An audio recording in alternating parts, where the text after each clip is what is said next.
Hi, Amy. Good morning, Debbie. How are you? I'm good. Good. We're waiting for a couple of other folks to join us, Okay. and we'll get started. All righty.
Hello and good morning.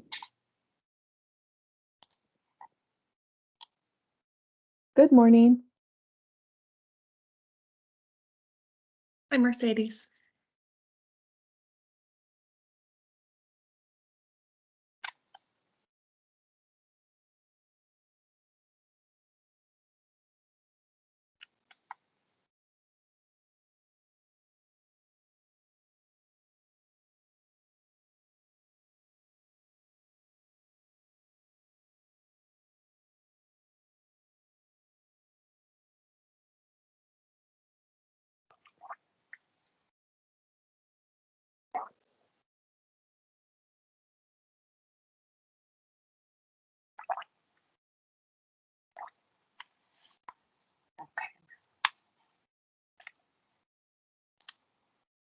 And it looks like Marianne is still like in the attendees box. Is there a way to make her a presenter too? I'm working on it right now. Just a sec. Thank you. Okay, thank you.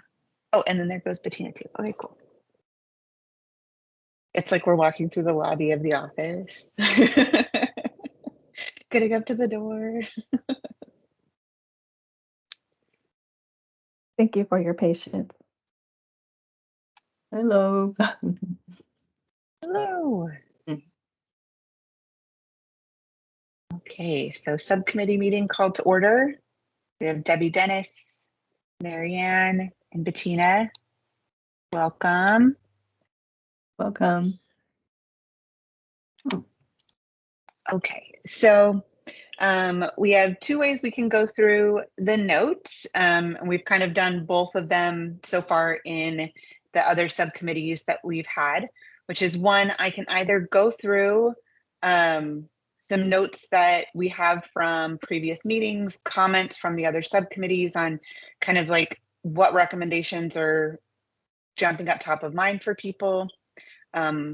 Or we can start with you all and any things that are top of mind for you after you've listened through all of these meetings and collected all of this information. What are kind of like the most important solutions or potential recommendations that are coming up for you? Go ahead, Marianne. So is anybody else having a real bad echo? No, but I totally heard it when you unmuted. It looks like there are two of you. I'm going to try coming back in. Okay. Yeah, it looks like there were two of her. Yeah, sometimes if your phone is close to your computer, it like bounces off of each other. I don't know if that could be the problem. Okay, well, it looks like her other person is also leaving. Okay, so who comes back, she comes back as one. Can you hear me or? Yeah, you sound good. Okay, great. It says it is disabled, but it seems to be working. So. Yeah, so I'll say that one more time. So I can either lead you through some potential recommendations and get kind of your feedback, and then if there's anything that's missing there, you can add to that, or we can start with you all on like what your big priorities or ideas are, And then at the end, I can add in things that we might have heard from other committee members in the other subcommittee meetings that didn't come up here. Is there a preference? Tina, do you have a preference? I think I'm probably okay to just hear what people have said already and add to it, because we had quite a bit of consensus, overall. But I also have my, top things. But I'll watch them. I'm fine with either. I Okay, always like and- to benefit from others. Okay, sure. I can definitely go through some ideas. And then Marianne, it looks like you're back. I'm here. Yay. Hey, and no echo, sounding good. Okay. So these are in no particular order. These are just a smattering of notes, but I'll start going through stuff and then interrupt me if you have like a comment, like I like that, I don't like that, or what about this, or what about that. So first on my list, one I think good thing we heard is that quite a few of the departments are using the DAS handbook, templates, and training materials. So one of the recommendations is to have a nonprofit stakeholder group review those and identify any opportunities for updates, language changes, to build more shared and common language, to review the materials to better align with nonprofit business practices. There was some comments that since the training is meant for staff, are there opportunities to look at how some of that training might be made external to help organizations understand how to work with their partner, right? Like, if we're all kind of trained on the same info, then we kind of know what we're doing together. And in particular for like that kind of opportunity for first-time applicants. There was one special call out to engage specifically nonprofit bookkeepers in that body of work. So like, not just thinking about nonprofit stakeholders as like maybe a bunch of executive directors, but maybe more technical staff within an organization to participate in something like that.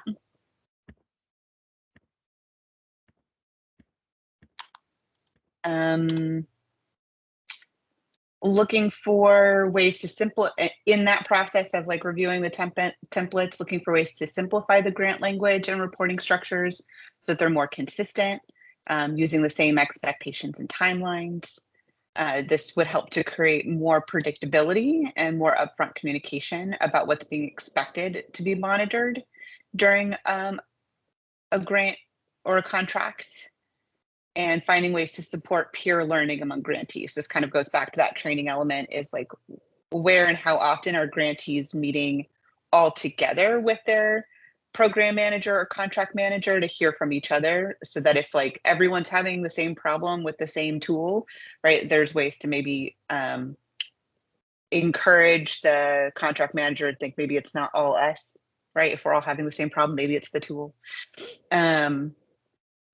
More multi-year grants. So looking at more like a consistent 3 to 5 year window, kind of like developing some legislative language that anything that's limited to 12 or 24 months is a pilot, and special considerations that go into a pilot, something that's meant to be ongoing work, should have more of a 3 to 5 year horizon.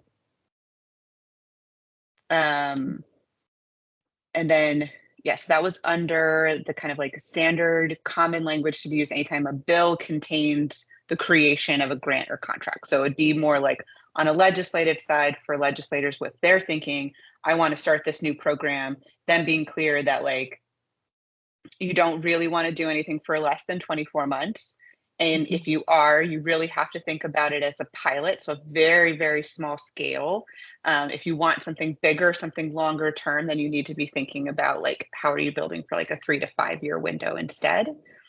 And then a requirement that any RAC that has to be, the Rules Advisory Committee, any RAC that has to be set up after legislation is passed on a grant or a contract, actually kind of prescribing who needs to be part of that, like specific types of representatives that would be required to be part of a RAC. So this has started to show up with, I think, some healthcare stuff where like, you know, if you're doing a whole RAC on nurses, you have to have some nurses in the room, you know, like doesn't necessarily say who, like which hospital they have to work for, like not that specific, but saying like you have to have people who are going to be impacted by this as part of that.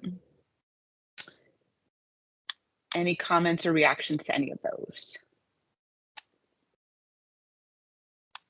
No, I don't think so. Yeah, I like I the consistency in the love handbook. the bookkeeper one. Mhm. Okay. I'm sorry, I interrupted Bettina.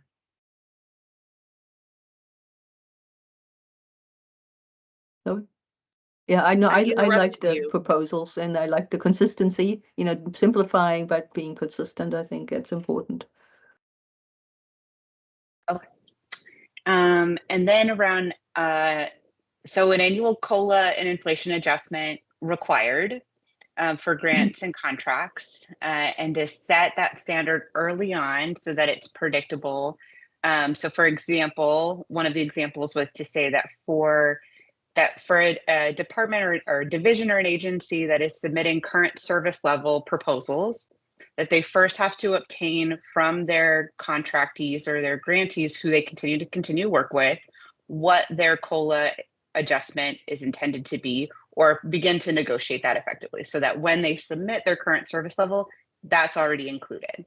So if the state legislature says, I want to do a current service level on this, already baked into that is the COLA adjustment for that contract or grant.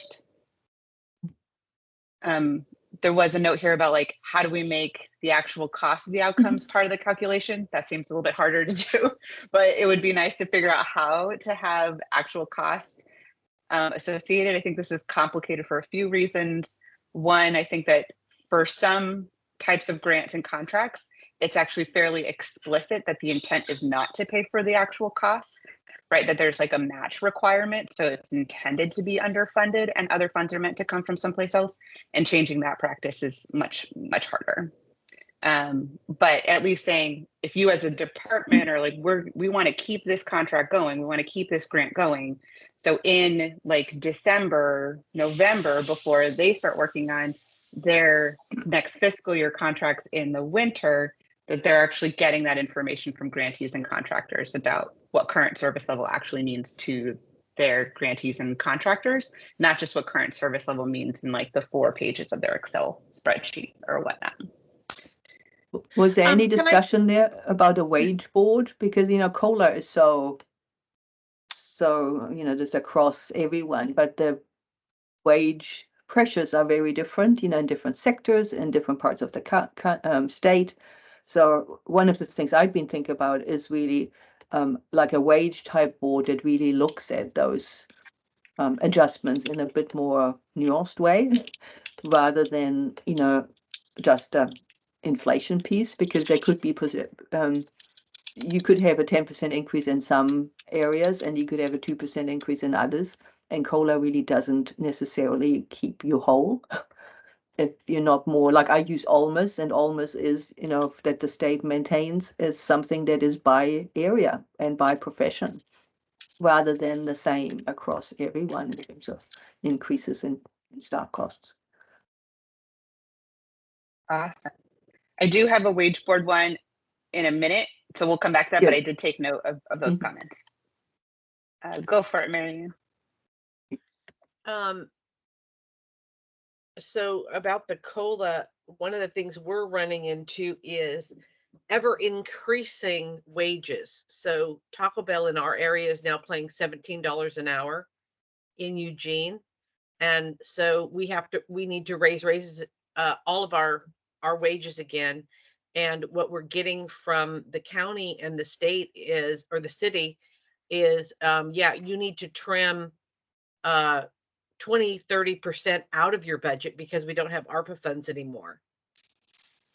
So how do you continue to pay what you need to pay to keep your project going, especially because we do homeless services 24/7, and you have to have a minimum staffing for safety for both yourself and trauma-informed participants?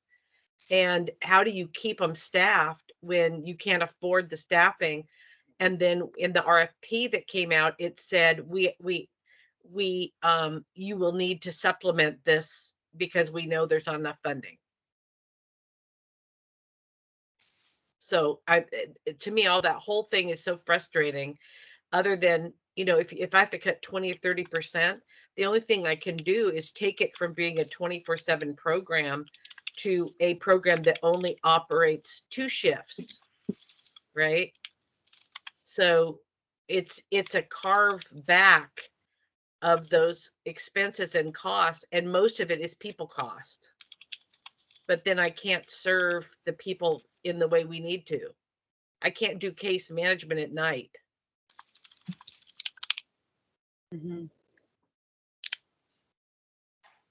I think some of what you're talking about, a wage board could address, if they're reacting to local developments. And then the other part is the match, the required match, or the just putting it right in the RFP that we know that this isn't going to cover all your costs and you'll have to find some other way to fill in the holes.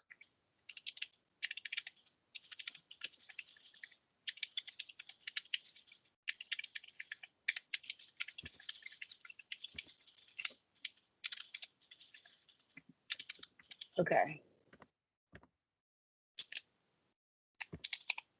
And then, of course, de minimis. We need de minimis to be for all of Oregon, for all agencies, and it needs to be tied to the OMB guidelines in Section 200. So, yeah, so that's the very next bullet is the 15% de minimis on all contracts and grants, regardless. And departments shall not keep the administrative funds at the expense of the nonprofit partner. So, which is to say that it's not necessarily that they can't share that cost, especially like a pure dollar cost, right? Because if you're getting a portion of the portion anyway, then your percentage of that should line up with the total. So it's not to say that the departments can't continue to share some of the admin from grants, from federal grants or things like that, but that they can't keep it at the expense. So like you are entitled to 15% and we're going to cut it by 5 or 10% so that we can keep the rest. That would not be allowed. You have to figure that out in the total budget to make sure everyone is getting 15% of their portion of the work and that math works. What we just found out was City of Eugene has a NICR, negotiated indirect cost rate, of about 13%. And the Lane County has one that is about 22-23. So that makes it very interesting when you go to do a contract with somebody for something, when one of them is getting almost 10% more admin on their side before it ever gets to you. Okay, so I think one thing I want to make sure that I clarified in here is like around the concern around actual cost and outcomes being part of a current service level calculation. The recommendation I heard was that in an RFP, it should be made explicitly clear when the funder does not intend to pay for the complete service. And I think to go with that, what reductions in reporting or control that they are giving up. Because like if you're saying explicitly, we're not going to pay for the whole cost of this service, then you can't also say, but we also dictate who gets access and how they get access. If you're not going to pay for the full cost of service, you have to kind of think about, so what is it that you actually need out of this? And how is it commensurate with the proportion of the funds that you're putting in? That I think, again, is kind of complicated because that becomes like a negotiating piece. But I think at the very least saying that in an RFP, it should be made clear when the funder does not intend to pay for the full cost of service. Like if you have an arbitrary amount and you're just trying to see how far I can spread it, as opposed to like we're trying to pay for the development of 100 units of this housing, right? Like you got to be kind of clear which of these things you're intending to do. And then if your intention is to not pay for the full cost of service, so people submit, we can serve 100 people, and you're going to cut their budget, but you still want to try to get to 100 people by asking them to do some sort of matching. You can't do that after the fact. You would have to have said that in your RFP that's what that's a possibility of coming out of that that agreement.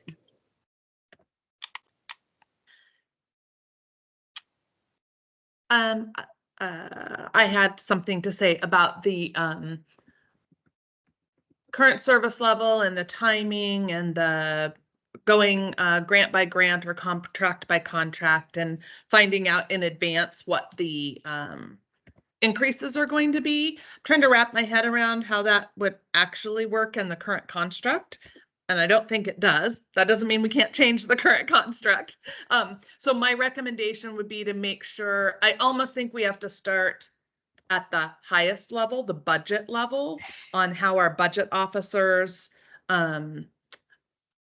tell us what our current, we don't normally say what our current service level is. The budget office looks at our spending patterns and tells us what our current service level is. So I think in this conversation or in this recommendation, it will be really key to include folks from our state budget office so that they can figure out how their system would have to, their workflows and system would have to change in order to accommodate input on certain portions of state budgeting. Because this wouldn't be a blanket, we couldn't possibly, we don't have the staffing to renegotiate every contract. So I think we're talking about the subset that's with nonprofits, right? Yes. I mean, all of this is definitely with the subset with nonprofits.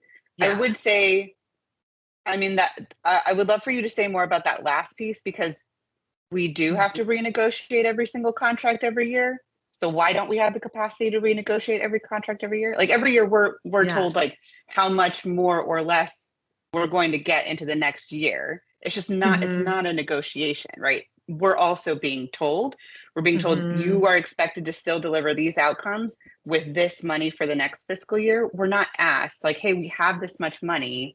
How much in outcomes can we still purchase? Interesting. Yeah. So that's what I would shift it to, is to say, so that's helpful to know kind of like, if you're told what the current service level is, then the contract managers then need to figure out how much more service can I purchase with this, instead of waiting until July 1 to tell all their contractees, I'm intending to purchase the same amount of services for less money, right? Like that, we're trying to move that back up the timeline. Yep. That makes sense. That makes sense. And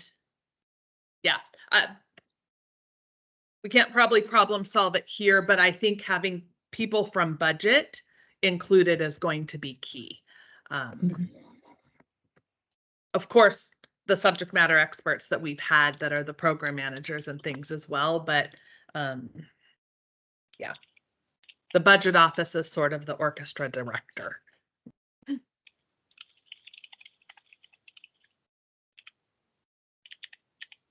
Go ahead, Marianne. I want to read this into the record. So this was a recent RFP number 21321 for Homeless Services Access Center in Lane County. And I want to read this exactly. A minimum level of match is not required for the projects funded through this RFP. However, agencies may find that they need to supplement the funding provided to ensure all requirements and client needs are met. Agencies are encouraged to secure additional match and leverage beyond the total funding provided by Lane County as needed to implement an effective program. So that's what I'm talking about. Marianne, was that issued by Lane County or by the state of Oregon? Lane County. Okay. Are we looking for our recommendations to spill over and be requirements for counties as well, or are we focused on state? No, I think we start at the state level, but I think it has a trickle down. It really does. For sure. Okay, thank you. But I was kind of shocked to read that written right in there, because that sounded to me like, we know we're not going to fund it all, but you're still required to do all that stuff. You just have to find the funding somewhere. Right.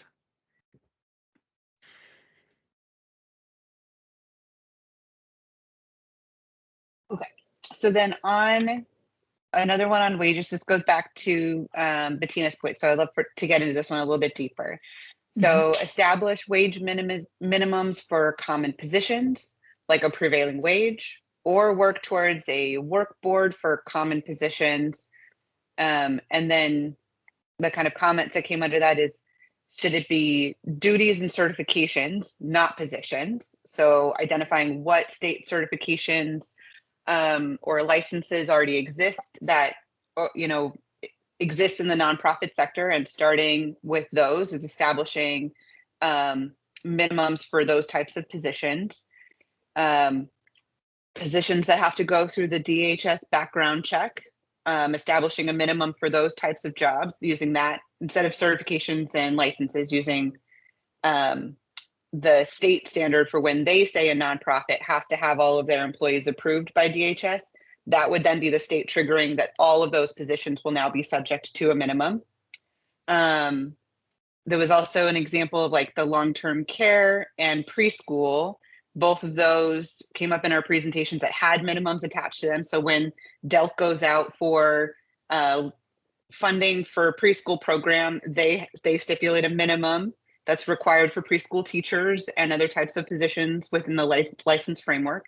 So that's more like they license the facility, but then their funding has to match what's required to exist in their licensed facility, right? So still kind of that same certification and licensing connection. There was another recommendation around setting the standards by subsector. So just kind of focusing on human services, housing and homelessness, non-billable health services. There was another one here around, can the state set a minimum for any type of job, or does it have to be only the positions that end up being under contract? So those were the comments. How else do we, so this is one I will say, Bettina, if you've got extra thoughts, because for me, this one is so big that it could end up being a recommendation to like start a new work group. And that may be where it has to go anyway, but I do want to try to get as much specificity into what we imagine this being if we want this to be a recommendation on the list, so that it's not like a blank slate that goes to a new group that spends 2 years trying to build what do we think this means, right? But that we give it as much parameter as we can.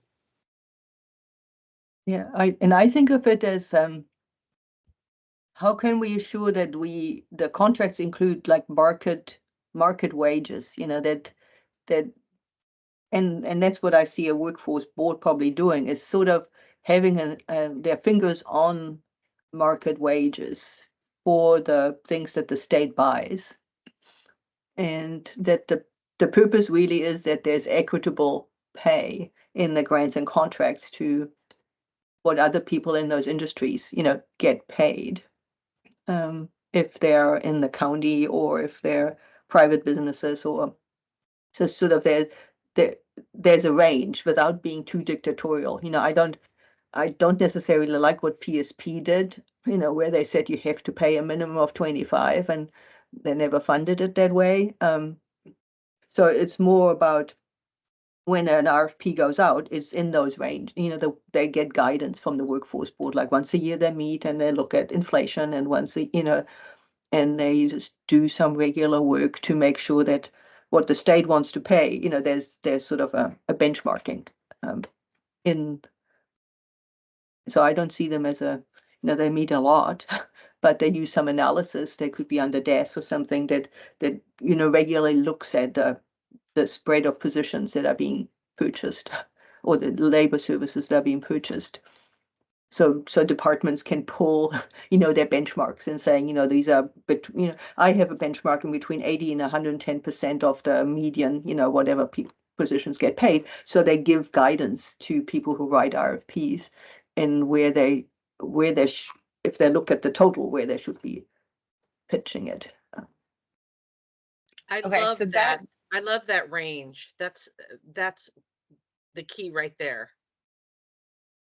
And so what you're describing sounds a little bit more like a prevailing wage to me, but definitely help me make sure I understand. Because when I think of prevailing wage, I think of like that's done in construction, which is very predictable, right? Like the state knows if they're putting in a certain type of subsidy into a construction project, it'll have to meet prevailing wage, which increases the cost by X percent. Like it's kind of a knowable amount that if we're going to put our money into this, it's going to increase this cost by that much. And so we have to be prepared to bring that money into it, right? This is like a big thing right now with the affordable housing developments with the preschool, is that, with certain types of dollars, you can do affordable housing and not trigger prevailing wage. But as soon as you bring in a commercial element, it now is a prevailing wage project. And so now they have to, when they put their notice of funding out, consider this project will be a prevailing wage project. Mhm. So I'm kind of hearing something similar, that like if the state's going to put out a procurement that has like very specific, that specifies types of labor that need to be done, it has now triggered for itself a prevailing wage situation. Whereas if they were doing like a grant for, something and didn't stipulate you need to have case managers, shelter workers, housing specialists, housing navigators, nurse practitioners, outreach workers, like all these types of things that we see in RFPs when they're telling us what kind of work they want. Like if you want to specify down to that level and you're going to have a line item in your budget that says wages, you are now kind of taking on responsibility for now making sure that the wages connected to this contract are at a certain level, versus if you were doing like an operating grant for, some tobacco cessation work and you weren't even asking, is this being done by volunteers or staff? Well, you haven't triggered the prevailing wage then at that point, because you're not asking for wage data. So if you want wage data, you're now responsible for hitting those minimums. Does that sound like what you're thinking, or is there a different way you might describe it? Yeah, I probably prevailing wage is one way to do it, but 80% of median for me is still a really low bar. It's generally a low bar rather than a high bar. So I just think of it as this is how we can get good people, and they're not, going to places where there's union contracts or other things that will give them higher. So I'm not thinking in the federal way where, it's like $5, $10 more. I'm thinking more like pay at least 80% of the almost median, because that's the way you recruit and retain. So, so I don't know. I don't have as many connotations to prevailing wages other than what you described, with construction, which makes it a lot higher if you have those, rather than you not using federal money. But I'm thinking it more as a bottom, some of it like bottoming it out somewhere. So this, Marianne, I just posted something in the chat. It's the 2022 State of Oregon Salary and Benefit Report. And it basically gives the wages that are being paid. For example, on page 104 is the wages that are for each level of a legal secretary or an accountant or that kind of stuff. And so maybe using some kind of percentage off of that.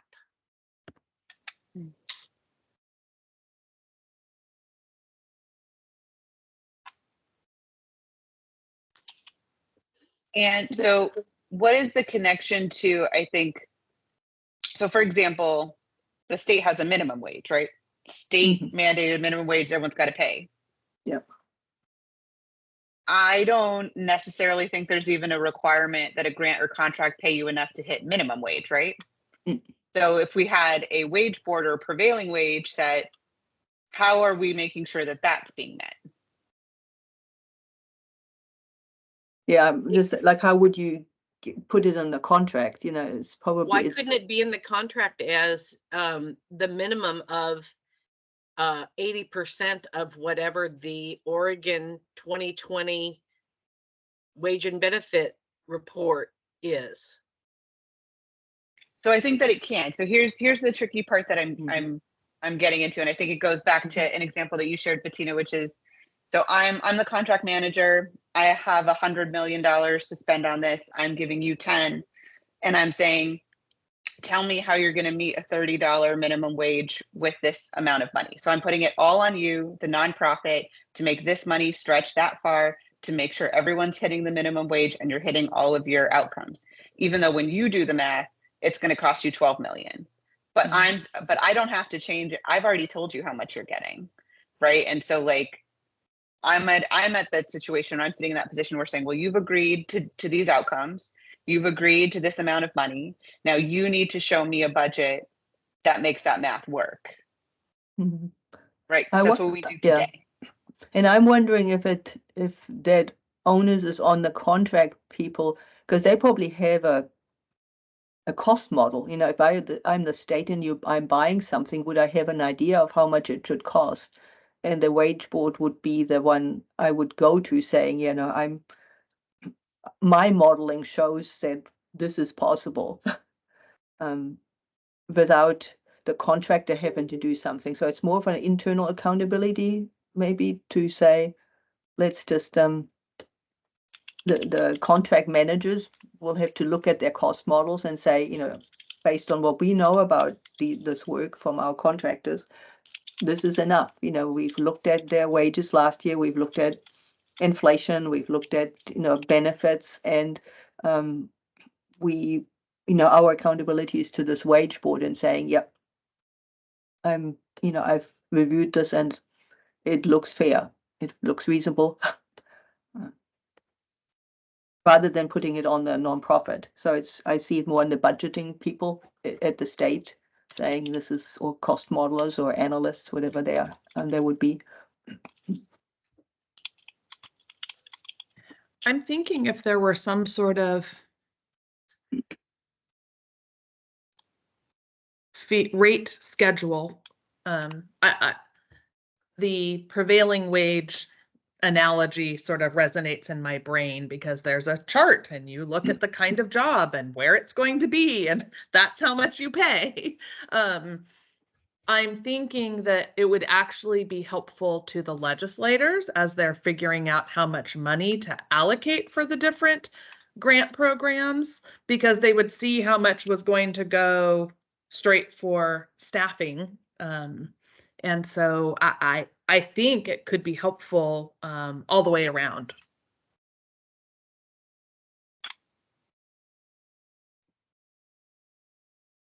Okay, great. Yeah, so part of it is, where does it come into play? The further upstream it comes into play, the more it's a resource for the funder. Okay.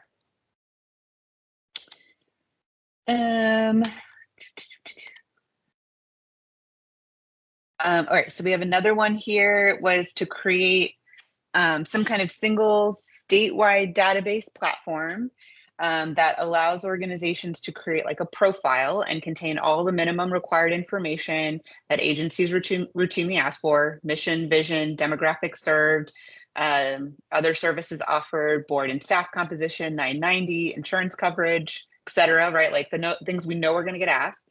And then when it's time for an application, grantees are only answering questions that are specific to the body of work being requested.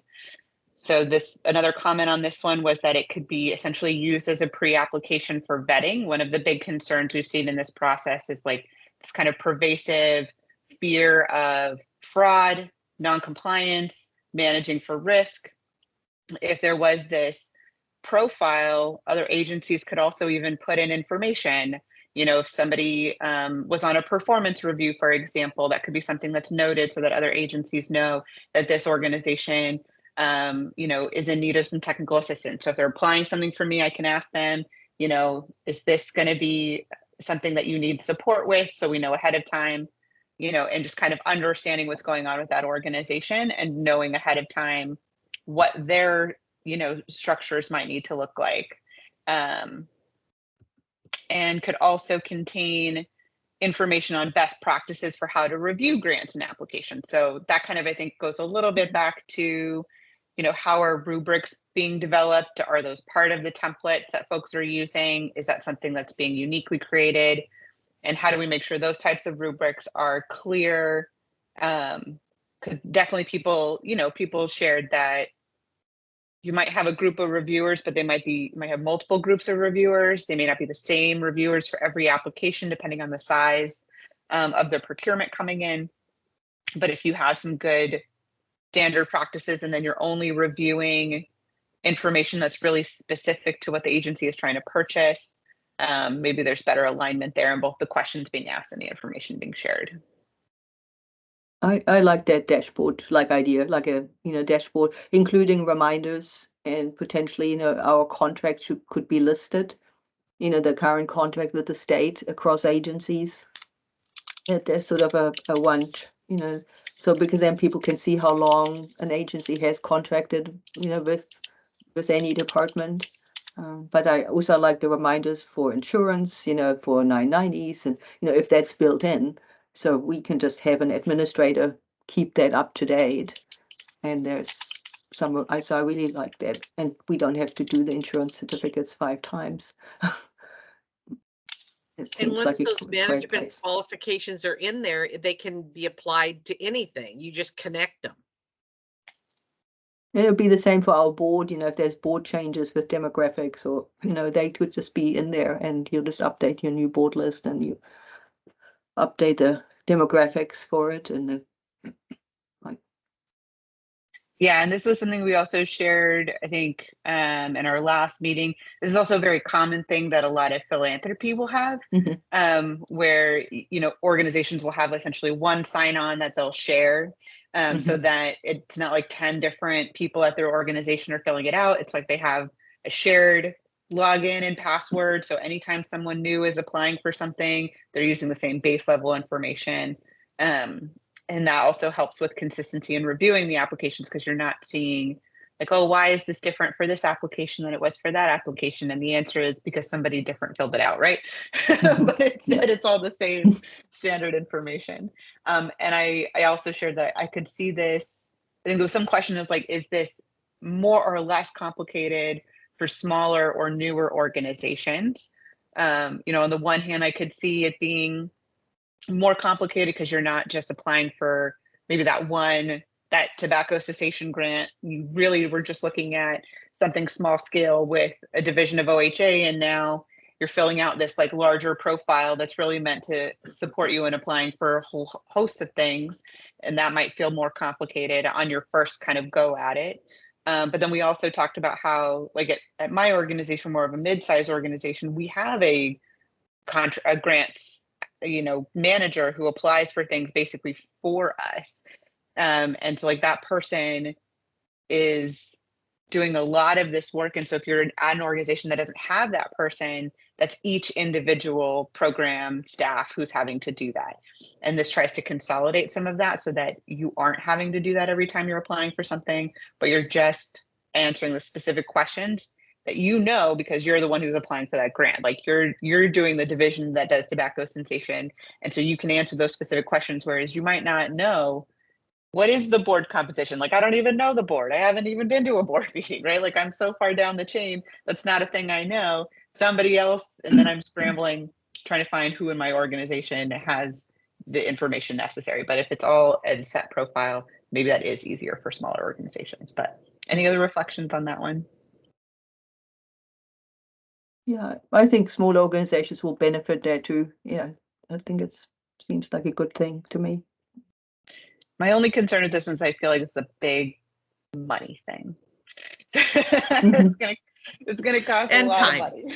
Yeah, it's money and time, but I think it's so necessary. So, I mean. Yeah, and we're seeing each individual agency, subdivision of an agency starting to build out their own already. And like the further that goes on without any kind of like central state, then we're going to have like a ton of these little things. And we're just going to have folders of all the login and passwords for the 16 different web portals for state applicants. Yeah.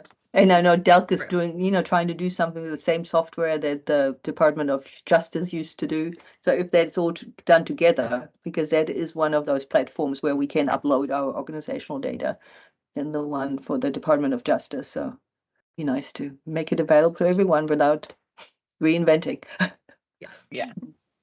That's a good thing to note as well. Like there may be examples underway that can be expanded. So it doesn't have to start from scratch. Okay, another one was to have a standard open period for new procurements. So we notice in the presentations, they kind of range from about 30 to 50 days.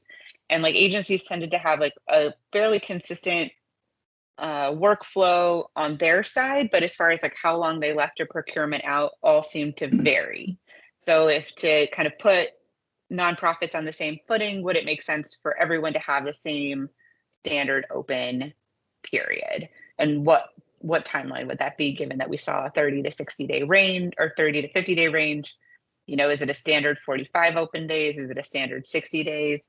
But that no matter what, when you as a nonprofit, you would know, if I see a procurement go posted, I know I have X number of days, no matter whose department it is, instead of, oh, this one's only out for 3 weeks. This one's only out for, you know, this one's out for 2 months, you know, and like trying to figure out how to prioritize your time as well for being able to respond. And when I think about that too, is, you know, how far is that before the contract starts? Because some of that too is, if you, especially if it's ongoing work, you know, does it have to be done early enough so you actually know what you have committed to? In And terms of that's a very good point, Bettina, having to because stand right it up now, quickly. right now, we're all waiting for OHCS to finish their budget for the state so that we can do our budgets that are going to start July 1st.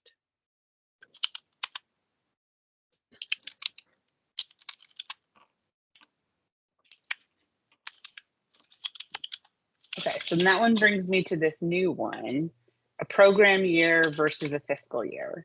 So we know the fiscal year is July to June, right? Mm-hmm. So instituting a program year the idea would be that it would kind of unearth this a little bit more and make it clear also to legislators, if I approve something to start in the fiscal year, it won't actually start till the program year starts. And the program year would be like January to December. That's just my made up suggestion.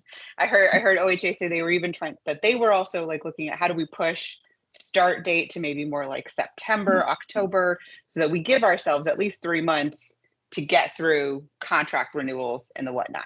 So if we just said fiscal year's July to June, but a program year is offset to January to December, that means that when the legislature approves funds, it includes 6 months of funds in the following fiscal year, right? So that the new funds wouldn't start until January of the following year. This would allow for a couple of things. One, 6 months to get through your procurement if you're doing a brand new thing, 6 months to get through contract amendments if you're just trying to keep work going, but money is still flowing because you're still under the previous year's contract because your new contract doesn't start till January. So you're not scrambling for 6 months or floating the government for 6 months. You're getting paid from your old contract terms during that 6 months. And then if any of your terms change because like funding got cut, for example, you essentially then have also 6 months to wind down to start for the new year in January. So whether that's like reducing by 30% or maybe closing entirely, right? But that we're giving that time, that 6 months on the end of the contract as well for a wind down or starting up a new contract with new terms. And that sounds like a good thing just for the legislator to consider, because when they make decisions, the departments just have so little time to get the contracts out. So this would remove that, so that when they're appropriating, it is, you know, it's sort of 6 months out, and there's not that rush, between when the decisions are made and when the departments have to get the paperwork out. So as long as that's known to the legislator, I think that's so much cleaner, and it will keep the staff in the departments sane. Yeah. And I think that on the legislative side, it would look maybe a little bit messier in the budget approval, because I know that they won't approve that 6 months, you know, in the biennium. Like, even though it feels like we should just approve that 6 months that technically goes into the next biennium, I think what would actually happen is that when they're passing funds of the biennium, they're like, we're paying for 6 months of an old program, 6 months of a new program, and then year 2, a full year of the new program, right? And so like when they're thinking about it that way, or like if we're starting something brand new and nothing exists, don't expect any work to happen for the first 6 months. The first year of your funding is only 6 months. and then you'll have 1 more year of funding for that program. And then before you close it out in your next fiscal year, you'll give it 6 more months and then decide whether or not it's continuing, right? So it kind of starts to put the funding in a little bit more pieces in that way for them. But I think also it would hopefully create some more realistic expectations, especially for starting new things.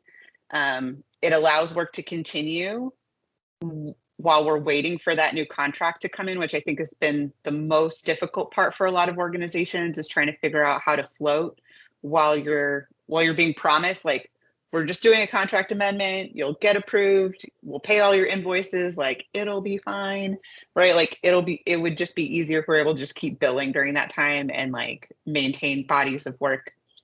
So I could see how this could be a little more complicated, but I also feel like it's then more realistic to what we're actually doing. Yeah, I agree. That will just resolve some of that issue, and would, then we might not need late payment, interest or something, because we have enough time to set it up. Speaking of that, that's the next one, which is one, to just start with agencies tracking their payment. So I think what we heard in the presentations is most of them have terms in their contracts that say when, the timeline for when an invoice should be paid. But it sounded like nobody was actually tracking whether or not they were meeting those timelines. And like what they did have was like a complaint system, right? So like if somebody wasn't getting paid, there was a way for somebody to say like, hey, this is taking too long, I want to escalate this issue to get this invoice reviewed and approved. So they did have those kind of processes, but couldn't necessarily say, we're hitting our 30-day payment 75% of the time, right? And so this is just kind of like a little bit of a KPI for folks to bring on and start actually tracking how well are they doing in meeting those payments. Then payments not made on time would require an inconvenience fee to be paid to the nonprofit. The recommendation is that the rate of that fee should be tied to any interest the nonprofit is taking for debt that they have had to take on in order to float those payments.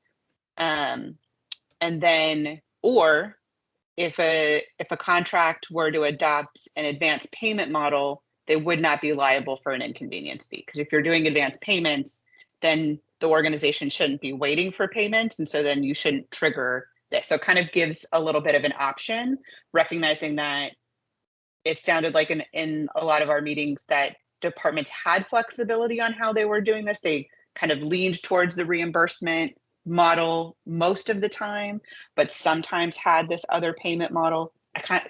This would be one way of saying, okay, if you are going to do it this way, where you're asking for a lot of receipts and you're approving those invoices before remitting payment for services already rendered, then you have to do it on time. And if you're not doing it on time, it's going to come at a cost. Versus if you're doing an advance payment model where this isn't really part of your calculation, then like if you're doing 12 equal monthly payments or 4 equal quarterly payments, then you're not being held to this inconvenience fee issue, because you're also probably not even necessarily needing to track those payments in the same way. You're just tracking whether or not they went out on time, because you're not doing all that kind of stuff in the middle. Yeah, I'm really curious. I'm really curious what, they talk about that risk. I'm really curious what that risk really is in real numbers. Which risk? The risk that they say that the reason you're doing a reimbursement is because it takes down the risk. That's what the DOJ guy said. The reason you would do a reimbursement was because it lowers the risk. I'm curious how big that risk is that we're trying to lower. Oh, I think it's probably incredibly low. I think it's the risk of a nonprofit not doing the work promised. And I think that happens about as many times as we see it in the Oregonian, but I think people live in fear that it's happening every day. Yeah. I think I had 2 things for this, what you're suggesting. One was, I wonder if we should use the interest that people pay in small claims court, which is in the statute, for penalty. Because I always say, you charged someone in small claims court who could pay their medical bill interest, but you're not paying it when you're late. So maybe that could be the interest that the state pays. because it's already in statute. And then the second issue I see is sometimes we actually can't bill because the contract isn't set up in the billing system. So, nonprofits might not actually be able to bill, which means they also then can get paid. Because, if the contract isn't set up in the state system, then there is no way of, like, we have a system with DELC where we can only put it in once the contracts are in. And if they're delayed, then we can't get ourselves paid. So That's just especially at allowing for the that. new biennium, yeah. Is it just sort of an idea on the prepayment to bring the risk averse people along a little bit? Would it be overly complicated or not even helpful if maybe nonprofits could qualify for the prepayment type arrangements by having successfully completed a certain number of grant programs with the state? Or I don't know if there's a way to somehow be able to qualify, like, look, this nonprofit has been a partner for some time now. This is very low risk. We should be able to prepay. In our I think county, we actually are judged. We have a low risk, medium risk, or high risk, and you go into those pools by audit results, monitoring, that kind of thing. Yeah, and we definitely heard, I think, from departments that they are already doing some kind of risk analysis, on that. And so, yeah, why not use that to determine when and where advance payments make sense? I also think sometimes it's the type of work where it makes sense. The advance payment is actually truly a shared risk model because the organization then is taking responsibility to say that, like, effectively, if I don't perform up to the dollar amount, I owe you money. I have to give that money back, right? Or I have to render additional services until I get to that amount without any additional payment coming in, right? So that is the risk to the nonprofit. And there may be reasons why an organization doesn't want to engage in a shared risk model, whereas somebody else might be very comfortable with that because they have very consistent services, very consistent staff, strong caseloads, and they're not at all worried about not performing. And maybe there could be a choice of doing those payments monthly or quarterly, depending on how, smaller organizations who have this, or who think it might, the things fluctuate too much, they might want a monthly payment so they can stop it, if they're really underperforming, because quarterly might be too risky. So maybe there could be a choice of either or, for both for size and for cash flow and for how established they are, or how, steady the work might be over the calendar year.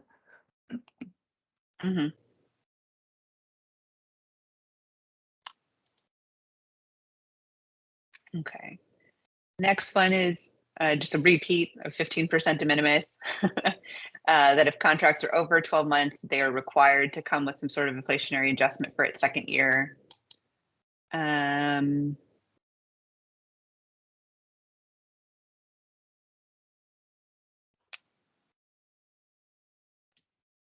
So that has a funding portion to it.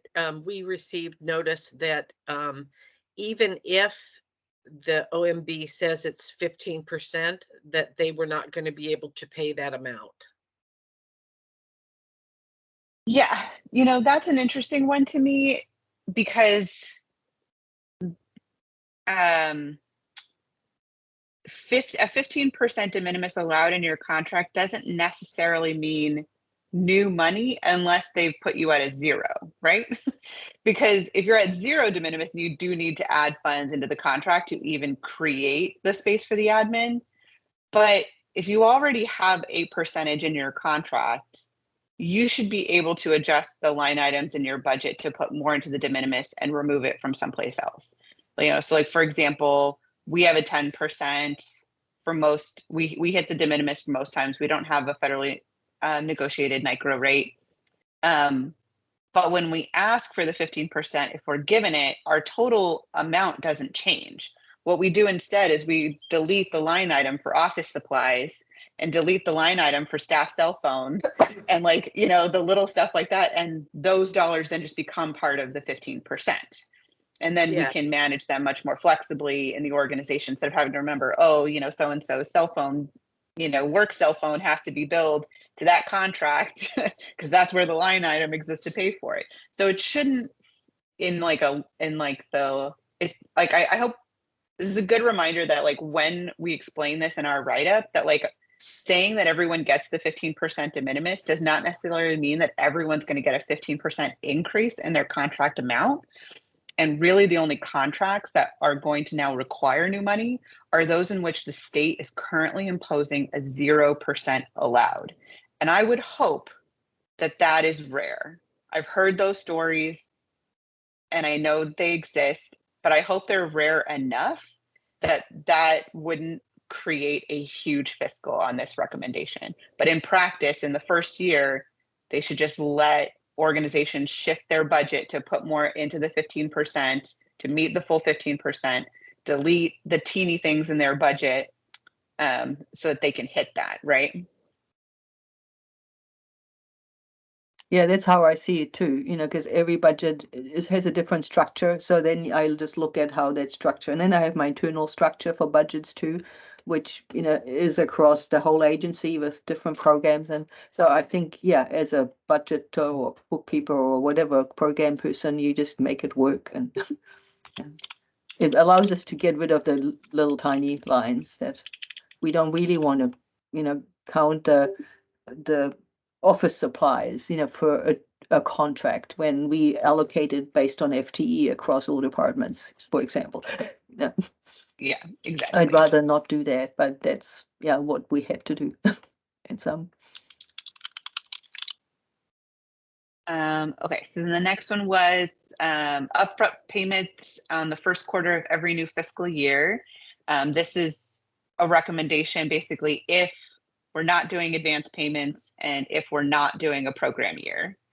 Because if we shift to the program year or we shift to more advanced payments, then like an upfront at the beginning of the fiscal year isn't necessary. But like if either we don't want to make those other recommendations or we think those other recommendations are less likely to be implemented, then moving back to this and just saying, so then for the first quarter of ongoing work at the beginning of the new fiscal year, you have to make that an upfront payment to give both yourself and the organization time to work through the next contract updates. Instead of, Bettina, kind of what you mentioned, doing work for free. Mm-hmm. Yeah. Another one here was requiring more public-facing guides. So I think we saw a ton of great material in these presentations and like trying to identify how much of that can be more public-facing so that organizations can see what those templates are before applying, can see what the funding structure is. Like, does this department offer advance payment or not? Does this department do reimbursement only? Does this department, close contracts and open new ones or do contract amendments to do ongoing services, right? Like just being very clear about the standard practices, as well as things on like what terms are negotiable. Because I think this is a huge question. I see this all the time where we're told, well, you guys can negotiate. And then we come to the table like, well, we would like to change like these 10 things. And like, oh, these 5 things are not negotiable. Okay, well, that would have been good to know before we got here, right? Like, just let us know what terms are negotiable. How to access technical assistance. I think every single department said that they, in some shape or form, have technical assistance that they can offer, but almost everybody also said the nonprofit has to ask for it. So if you don't know to ask for something, you're probably not going to get it. And so how do we make it explicit? Like this department offers technical assistance for these things upon request. So make it very, very clear and obvious that you have to request if you want help with templates or budgets or, outcomes, how you report those or whatever, like just make it clear what kind of technical assistance is offered and how to ask for it. Also how to problem solve or escalate issues. So if you're having an issue with your contract manager, getting beyond that person can sometimes be a feat in and of itself. And I've seen organizations go like straight to a senior level leader to just get past their contract manager. And like, there's got to be an easier way. There's got to be just like a email this email if you feel like you need additional assistance.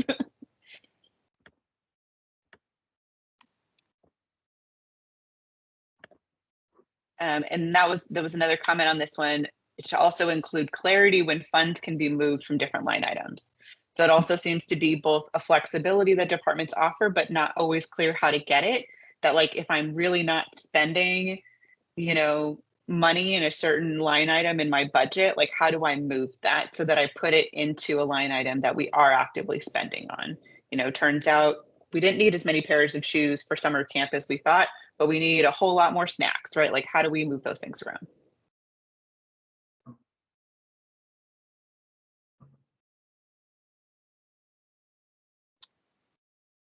Another recommendation was to look at the 250K limit for the DOJ review and see should that be moved up, whether moved up in the short term or long term, like why is the line drawn there, and should it be adjusted over time? Makes sense. Yeah. Let's see. A consistent policy for the state for when, okay, there needs to be a consistent policy for when you can use state funding to cover insurance costs required by the state. So, and I think this was specific to the grants or contract agreement. So not like your overall insurance required to be an entity, like that's on you, that's your business, right? But if you're doing a contract and they're like, well, although the standard required is $100,000 in coverage, we want this contract to carry $600,000 in coverage. And so you come back and you say that's going to increase my admin costs on this contract by X%, right? And allowing the funds in that contract to be used to pay for that special insurance or that special requirement. I almost think we should say if there's an adjustment in the insurance requirements, that there's an automatic increase in the contracts to reflect that additional requirement by the state. As it does, it's pretty, you know, it comes pretty quickly, and it can be, for small organizations, it can be a lot of money. I know on the, you know, on the early childhood, I've heard that from childcare providers that it's prohibitive, some of the insurance requirements for them. Smaller, and that smaller providers. Yeah, and that's difficult because it's like, if we're imposing these requirements, you know, theoretically it's for good reason. And so then we should also make sure the funding that's associated with those matches, right? And this kind of goes back to like, if I don't want to pay for the full cost of service, I need to then give up control over your organization. If I want to control what your organization does, who it hires, who it serves, how it serves them, how it reports things, I need to at the very least pay for what I'm buying. Yeah. Okay. One of the questions that came up on that is like, to what degree does the indirect cover that versus how do you calculate when it becomes above and beyond that?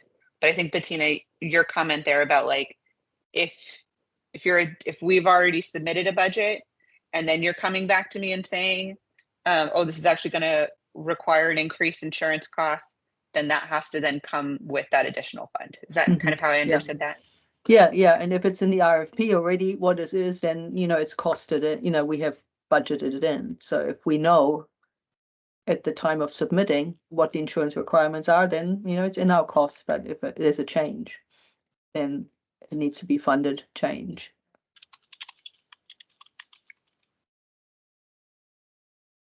Okay.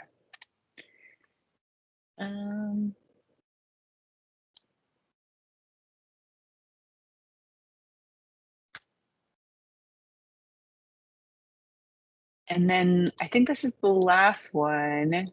Oh, no, two more. So one, we heard a bunch of the agencies saying that they have some kind of like procurement council or a community of practice, recommending that be something that like maybe once or twice a year happens statewide, right? Where each agency that has one of these councils or communities of practice creates an opportunity to meet the other ones, right? What are other people doing in other agencies, and kind of getting to know what other things folks are working on, piloting, just kind of trying to broaden out so that, like, if an organization is working with one agency and they've found a great solution to a problem, that it doesn't just stay living in that agency, right? But that information has a platform to be shared in case it may be applicable to other agencies in the work that they're doing. So kind of like building on what it sounds like a lot of agencies have already built, which is they already have these places where contract managers are able to share with each other things that are working or how they've problem solved. So just introducing an opportunity for that to happen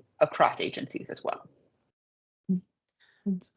I'm curious about that one. There is a monthly meeting of all of the procurement managers across all state agencies.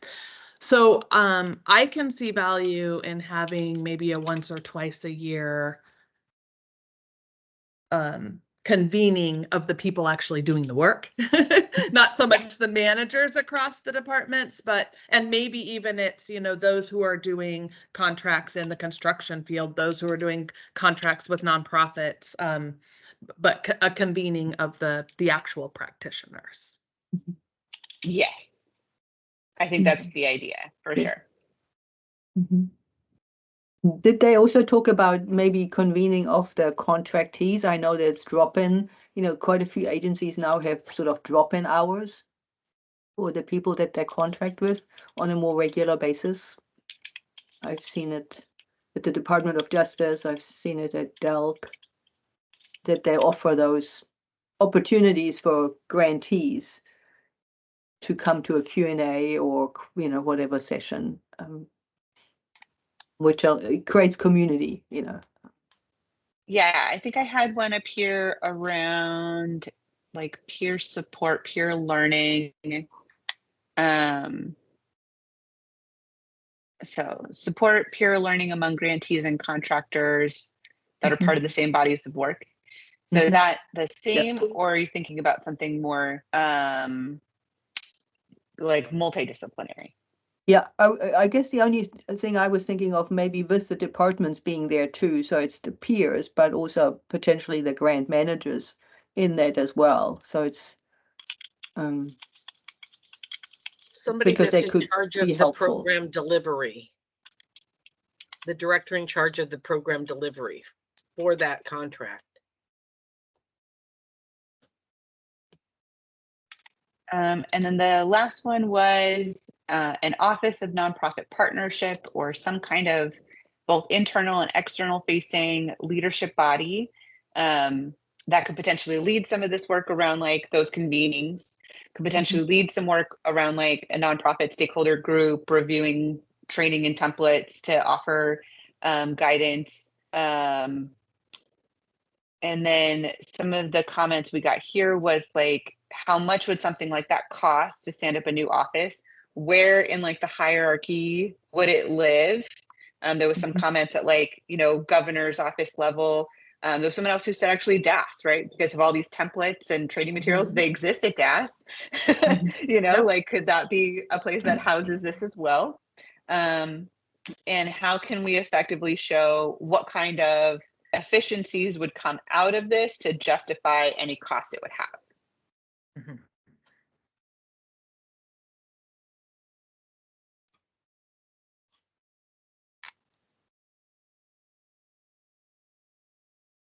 I like it. It's just how it's funded, and then I think the workforce board and other things might be all that might be all part of that. If we have some more, and the dashboard and things like that could be.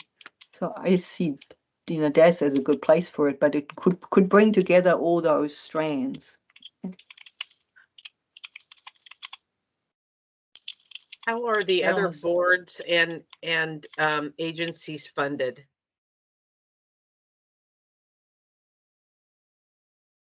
Oh, I mean, like all general fund, I guess. Yeah. So when you're talking about a nonprofit board or a nonprofit, agency, I'm just trying to see how would it correspond to how is the Board of Education funded, right? Oh, I think well, that's actually a very interesting point, because I think this recommendation was thinking about something a bit smaller. But you know, like I was thinking, for example, like the Office of Immigrant and Refugee Advancement. I think that it's like 3 staff in that department, an executive director, a policy analyst, and like a government relations, like, or community relations person, right? So fairly small team, and their work is mostly in service to state departments with a little bit of external facing work. And so would be kind of like the people who would move some of these recommendations forward. A board would be, I think it depends on the level of work for that board, but oftentimes I think it is just kind of like a portion of the agency's budget for any staffing required on those types of boards. So like, I can't remember what the like paying board members looks like. I know that that's a practice for some of them, like the like licensing boards and oversight and review boards and stuff like that. But then there's usually like a staff person, like a policy person that's like associated to help manage those boards. So that might be actually smaller than like an office, because it might actually consolidate any staffing to it. But then I think it also takes away a degree of authority. Like I feel like an office of nonprofit partnership could be like, we're having this meeting to look at IT solutions for a statewide database, and that person can keep moving that body of work forward. Whereas if there isn't like a staff person who like that's their deliverable that they need to work towards, I think we might end up in the kind of consultant wheel, right? Where we bring in lots of consultants to tell us how to set something like that up. We haven't identified a state staff person who's like, I'm setting it up.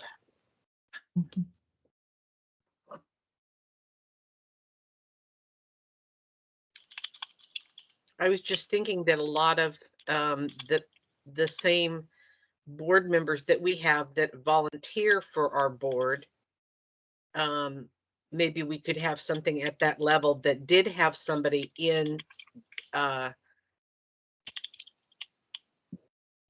staff member, but then they would have expertise on that board and people that would maybe volunteer for that. Mm-hmm. Yeah, like I think there are some task force that are open-ended, so that we have like an end date. I know like the Hunger Task Force, for example, or the Racial Equity and Home Ownership Task Force, they don't really, they're not expected to end in the same way, right? Like they're expected to be given additional bodies of work every year to be moving forward. And so, Marianne, are you saying that like instead of an office, that like this task force or like a body like this task force would be permanent? I think it would be permanent. It would have an Amy and it would have a board.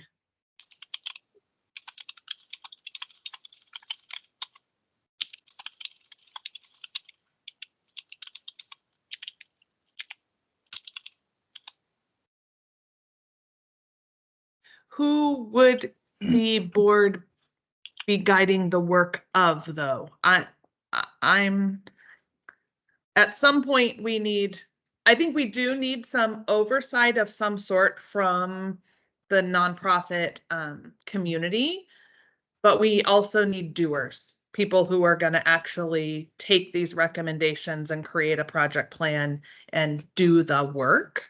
So maybe it's both.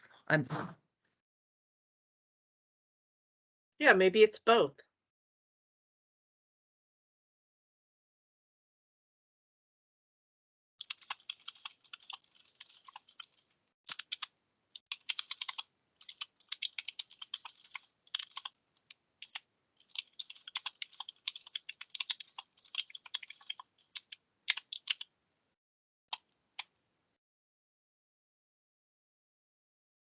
Okay, so that is the last of the ideas that have already come. So what are we missing on this list of things? What do you have on your list?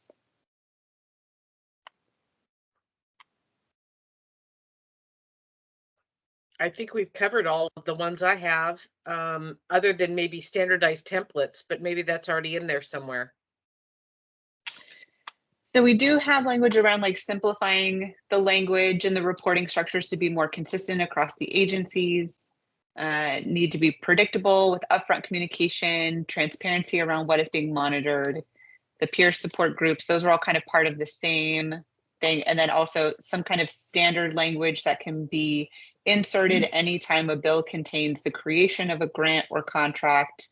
And included in that is, any RACs would have to include representation from the nonprofit sector who have been or are currently grantees or contractors for this type of body of work. Do you have more specificity that you'd like to see around contract language? Tell me what you mean by RACs. Oh, sorry. So the RAC stands for the Rural Advisory Committee. And so anytime there's a new piece of legislation passed that creates like a new statute or a new program, it has to go through a Rules Advisory Committee to set the administrative rules. So kind of the legislature sets the statute, and then the department has to figure out how the statute then lines up with their existing rules. And if they have to change or update any of their rules, they typically will set up this kind of RAC, which is meant to be it also feels like there's varying degrees of how public these processes are. Some of them are extremely public processes where there's like tons of people in the room all offering language recommendations. Other times it's like there's a notice and you can send in a written comment and then we're done. So there's usually kind of broad range there, but most departments have to go through this phase if they're dealing with a new statute or a new program that they're being asked to implement.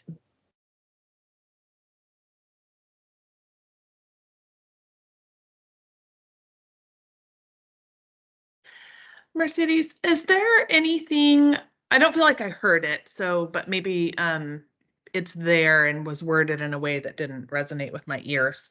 Is there anything that anyone has suggested so far that would be some set of rules or statutes to be established that kind of govern the way that state agencies conduct their procurement or contract processes for grants? Like a consolidated set of rules as opposed to each like agency having their own rules? Yeah. Similar to, so for procurement, on the procurement side of things, we have 3 chapters of law and it's way too prescriptive, but it does create some consistency and common practices on that side of things. And we do not have that at all in the grant side of things. And so from the agencies are sort of, that's why we see some agencies trying to structure their grant processes and use the procurement structure, because they're searching for something that puts it in a box and tells them, these are your steps, these are the things, these are your timelines, this is when you go to DOJ. All of those are very prescriptive on the procurement side. And so they would like something that gives a little more structure and consistency, but they also are afraid to ask for it because they don't want 3 chapters of law because it kind of gets complicated. So yeah, I think that falls right in line with this idea of like, what is your standard bill language, this like standard RAC language of who has to be included. These, I think it's where something like the advance payment or inconvenience fee kind of stuff would have to live, right? Exactly. In order to be cross agency. So yeah, I think you're offering the vehicle for where these things would need to live that was not said. So that's very helpful. Right. Yeah, I think they will also remove that probably misunderstanding that sometimes you can use a grant because you try and get out of rules when really there shouldn't be that much difference between the 2 vehicles other than maybe the legal pieces. Yeah, sometimes you use a contract for. Right. And that would also help in being very clear about what is a contract and what is a grant, right? Yeah. The more and more you want to specify the body of work you're purchasing, this is a contract. The more you want to pilot something, try things out, invest in community broadly, the more it's a grant, right? And actually starting to draw some lines.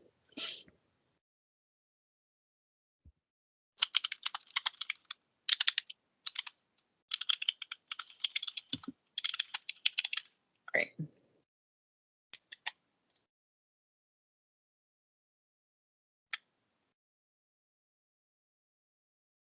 We got our 5-minute alert. Any last Yeah, I comments? think we're addressing the most, the main thing, which is about contracts that reflect the true cost of doing the service and the process to get there. Yeah.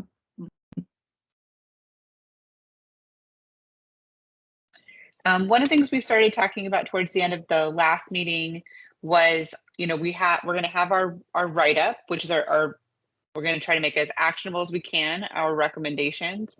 And there's also a little bit of a narrative around this.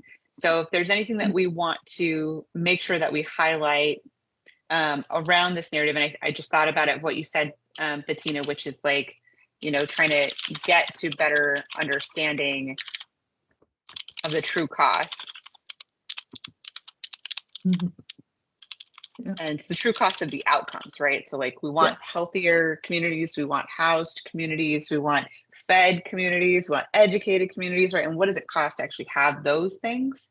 It made me think about it because I can't remember if it was the last subcommittee or the one before, but we did have this kind of moment where like one of the difficult things we feel is that this underlying structure that a lot of us are living under prioritizes controlling for risk and maintaining compliance, sometimes explicitly at the cost of achieving outcomes. That like if at the end of the day, everybody is still homeless, but nobody spent money the way they weren't supposed to spend it, and all of the reports were on time, and we were able to check all those boxes, that can still be considered a success.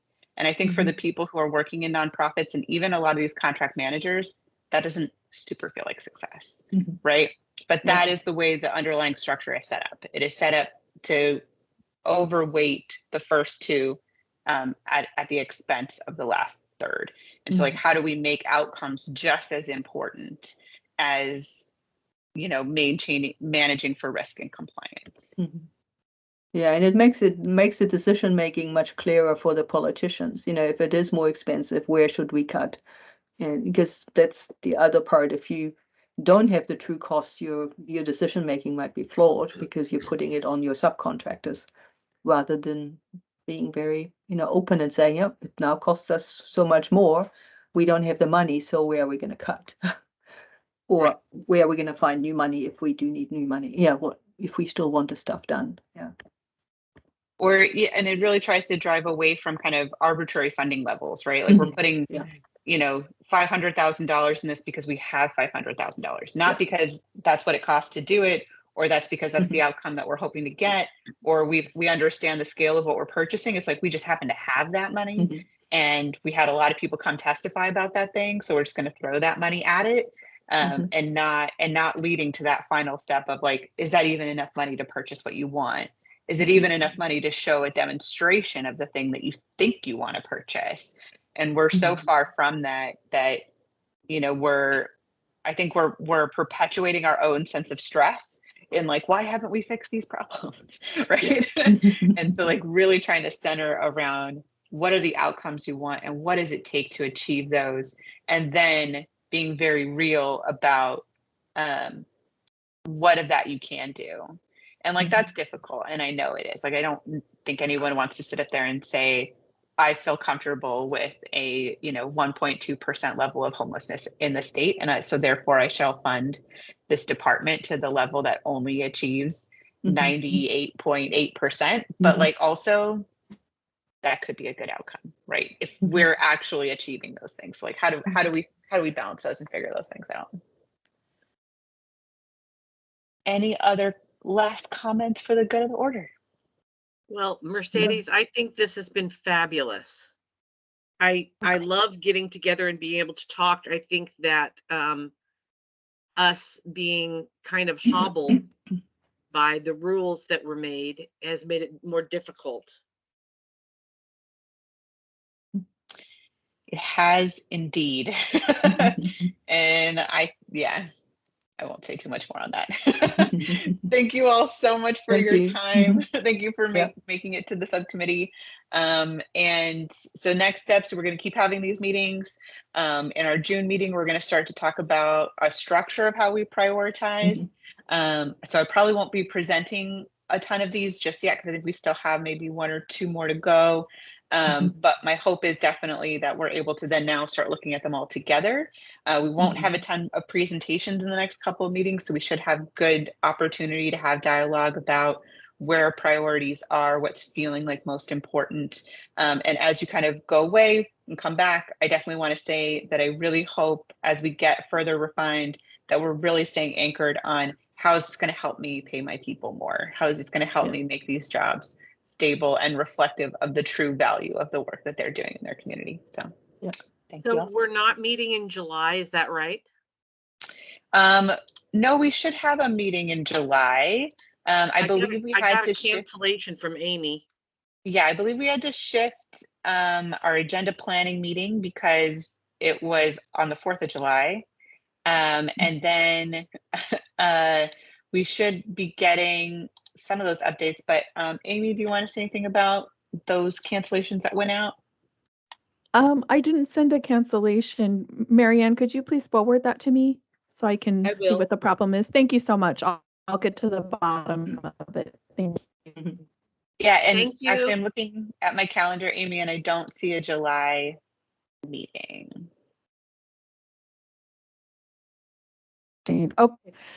We did have a co-organizer because I'm here for that meeting, and so maybe in that transition, maybe we lost something. So I will get to the bottom of it and get it solved. Sorry about that. Thank you.